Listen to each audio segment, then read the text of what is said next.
أسمو وأجتاز السماء جلالا آر کے مشاعرہ میڈیا۔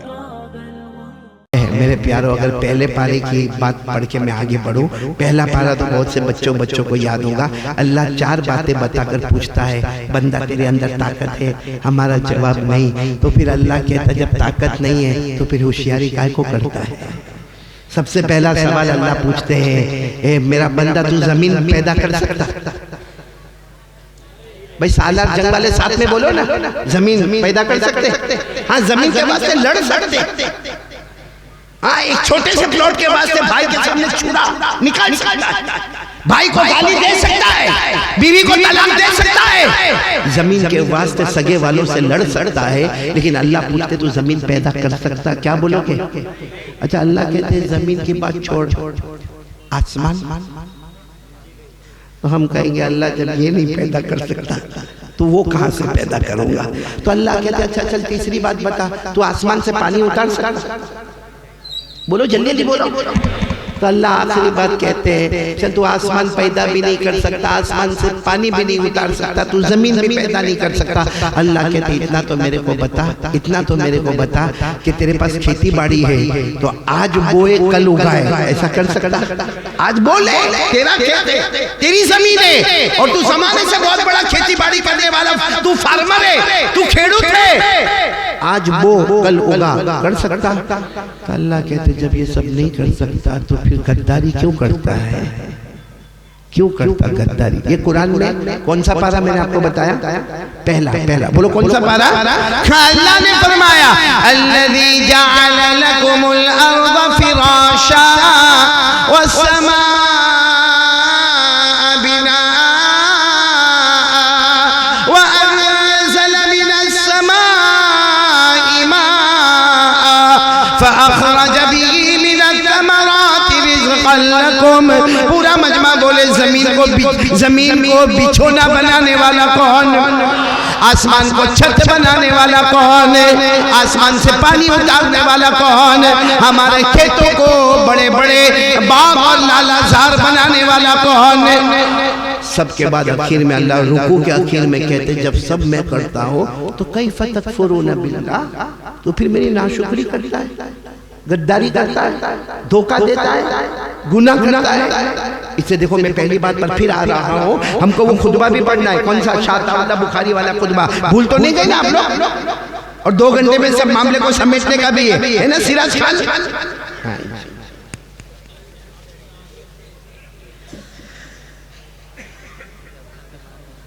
دوسرا ٹیشو دے دیں۔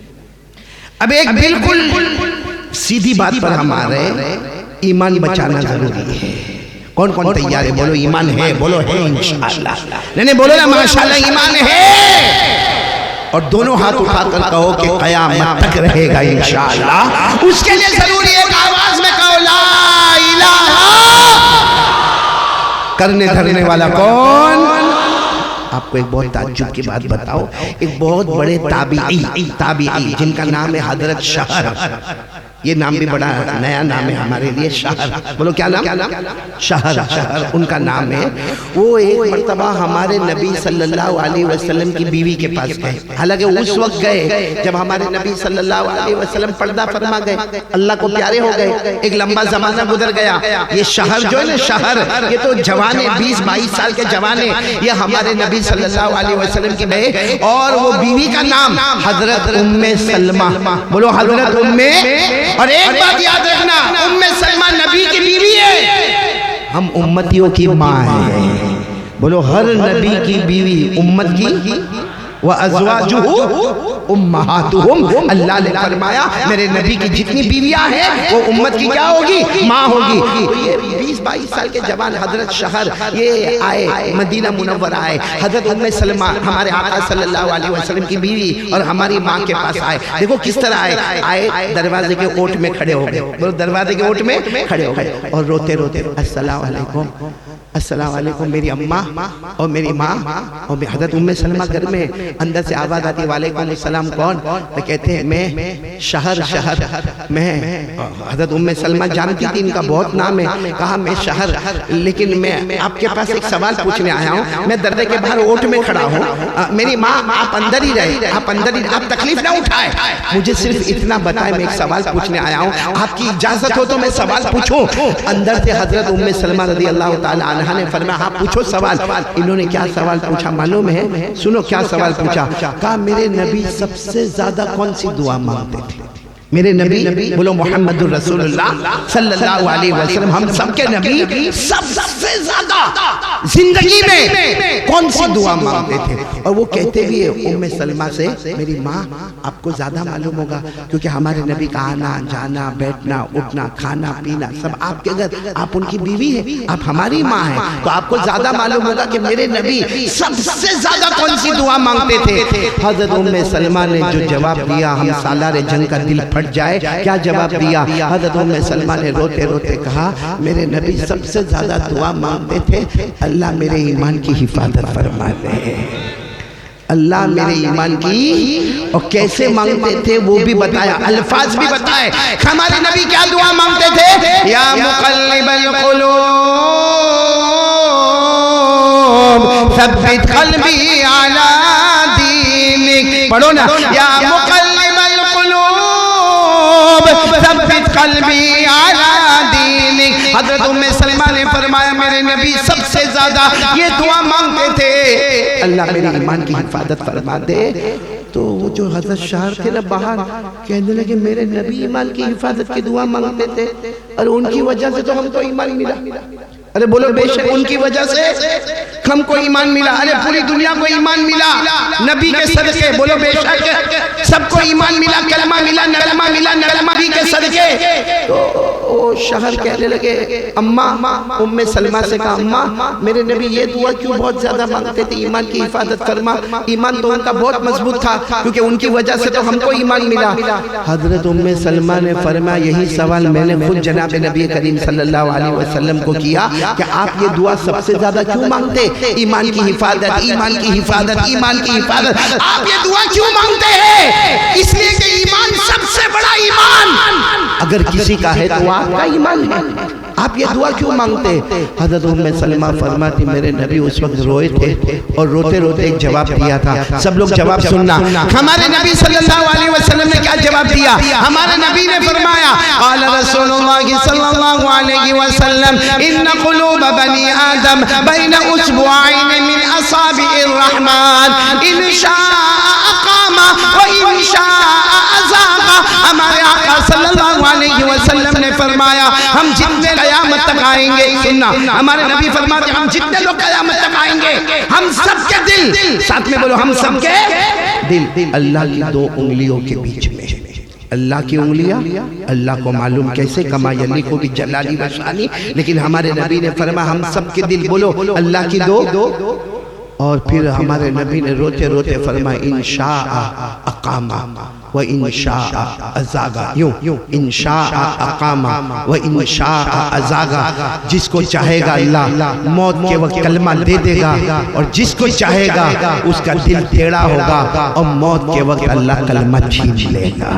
اس لیے ہم ایمان کی حفاظت کی دعا مانگتے. میرے پیارو سچ بتاؤ ہمارے نبی سے بڑھ کر ایمان والا نے پورا مجمع بولے نا ہمارے نبی سے بڑھ کر اسلام والا ہمارے نبی سے بڑھ کر ایمان والا ہمارے نبی سے بڑھ کر احسان والا ہمارے نبی سے بڑھ کر تقوی والا ہمارے نبی سے بڑھ کر ریاضت اور مجاہدے والا ہمارے نبی سے بڑھ کر اونچا مقام والا. ارے آسمان کے نیچے زمین کے اوپر اللہ کے بعد اگر کوئی ہے تو ہمارے آقا محمد رسول اللہ صلی اللہ علیہ وسلم ہے. اتنے بڑے نبی کہتے اللہ میرے ایمان کی حفاظت فرما. وہ یہ کہہ کر اپنے امت کو سنا رہے ہیں ایک زمانہ ایسا آئے گا ایمان کے جانے کا معاملہ آ جائے گا. ہمارے گناہ گناہ گناہ گناہ گناہ گناہ اتنے ہو جائیں گے کہ ڈر لگے گا کہ کہیں موت کے وقت اللہ کلمے کو چھین تو نہیں لے گا. اس لیے میرے پیارو آج میں پہلی بار آپ سے بھکاری کی طرف بھی مانگتا ہوں، میرے پیارو اپنے ایمان کو بچا لو۔ حالات بہت خطرناک ہیں، لوگ ایمان سے پھرے جا رہے ہیں، حالات بہت خطرناک ہیں میرے پیارو۔ آپ باہر نکلو گے تو آپ کو پتا چلے گا، بس آپ یہی پر ایک ہی دعا مانگتے رہے، اللہ میرے نبی نے جو دعا مانگی تھی، اللہ ہمارے ایمان کی حفاظت فرما، میں امتی بھی وہی دعا مانگتا ہوں، اللہ ہم سب کے ایمان کی حفاظت فرما، بولو آمین۔ اللہ ہم سب کے ایمان کو سلامت رکھے، بولو آمین۔ ہر نبی کی محنت، ہر ولی کی محنت، ہر صدیق کی محنت، ہر شہید کی محنت اور ہر نیک آدمی کی محنت یہی ہے، بولو لا الہ۔ آپ نے دیکھا ہوگا یہ مرکز العلوم ماشاءاللہ مدرسہ علماء، یا اسی طرح آپ نے دعوت تبلیغ کا کام دیکھا ہوگا، یا اسی طرح آپ نے خانقاہ دیکھا ہوگا، یا آپ نے چھوٹے چھوٹے مکتب دیکھے ہوں گے۔ یہ کیا ہے میرے پیارو؟ چاہے وہ تبلیغ کی لائن ہو، دعوت کی لائن ہو، چاہے خانقاہ کی لائن ہو، چاہے وہ مدرسے کی لائن ہو، چاہے علماء کی لائن ہو، لائن الگ الگ ہے، منزل لا الہ الا اللہ۔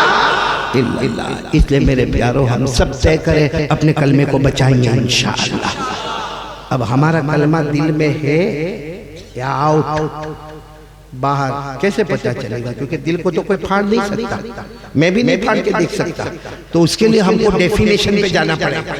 ایک بہت پیاری بات، ایک اللہ کے ولی جن کا نام حضرت مرزا مظہر، بولو کیا نام؟ نام سنا ہوگا نہیں سنا ہوگا آپ نے؟ مرزا مظہر بہت بڑے اللہ کے ولی ہیں، بہت سارے مریدین خانقاہ میں ہوتے تھے۔ حضرت مرزا مظہر اپنے وہ جو چوکھٹ ہوتی اس پہ بیٹھتے، دعوت تبلیغ کی باتیں کرتے تھے، ذکر کرواتے تھے۔ ایک دن کوئی آیا، ایک اجنبی آدمی آیا اور آ کر کہتا ہے حضرت یہ لا الہ الا اللہ محمد رسول اللہ کا ترجمہ کیا؟ اب جتنا مجمع تھا سب آنکھیں پھاڑ کے دیکھنے لگا، اتنے بڑے اللہ کے ولی کو کوئی کلمے کا ترجمہ پوچھتا ہے؟ بھائی جب اللہ کے ولی کوئی مسئلہ پوچھے آ کر یہ پوچھنے کا لا الہ الا اللہ محمد رسول اللہ کا ترجمہ کیا، یہ تو چھوٹا بچہ بھی بتائے گا لا الہ الا اللہ نہیں ہے کوئی معبود مگر اللہ، محمد رسول اللہ، محمد صلی اللہ علیہ وسلم اللہ کے پیغمبر، اللہ کے رسول ہے، یہ تو کوئی بھی بچہ بھی بتا دے گا۔ ہمارے یہاں بچے مکتب میں پڑھتے تو پڑھتے لا الہ الا اللہ نہیں ہے کوئی معبود سوائے اللہ کے، محمد رسول اللہ اور محمد صلی اللہ علیہ وسلم اللہ کے رسول ہے، یہ تو بچے کو معلوم ہے۔ اتنے بڑے اللہ کے ولی کو آ کر یہ سوال پوچھنا، اچھا آ کر پوچھا حضرت مرزا مظہر بیٹھے، کسی نے آ کر کہا حضرت لا الہ الا اللہ محمد رسول اللہ کا ترجمہ کیا، کہا صحیح ترجمہ کرو، برداشت ہوگا؟ سب نے کہا کہ ہاں حضرت کر دیجئے۔ جب یہ ترجمہ تو ایک تو کہا وہی ترجمہ ہے جو بچے کرتے ہیں، جو ابھی میں نے آپ کے سامنے کیا، کہا صحیح ترجمہ، کون کون سننے کو تیار ہے؟ اب بھی پتہ چلے گا ہمارا ایمان ہے یا نہیں ہے۔ صحیح ترجمہ کیا؟ لا الہ الا اللہ محمد رسول اللہ صلی اللہ علیہ وسلم۔ صحیح ترجمہ ہر کام میں اپنی مرضی پیچھے، اللہ رسول کی مرضی آگے، سمجھ لو ایمان مکمل ہو گیا۔ بولو سبحان اللہ۔ ہر کام میں دنیا آخرت، دکان، کاروبار، روپیہ، پیسہ، بیوی، بچے، ہر کام میں اپنی مرضی، اللہ رسول کی، سمجھ لو ایمان مکمل ہو گیا۔ اور اگر کسی بھی کام میں اپنی مرضی، بولو آگے، اپنی مرضی آگے اور اللہ رسول کی مرضی کھٹکا ہے، موت کے وقت کلمہ ملے گا کہ نہیں ملے گا؟ بات سمجھ میں آ گئی آپ لوگوں کو؟ تو کون کون تیار ہے آج سے ایمان مضبوط انشاءاللہ؟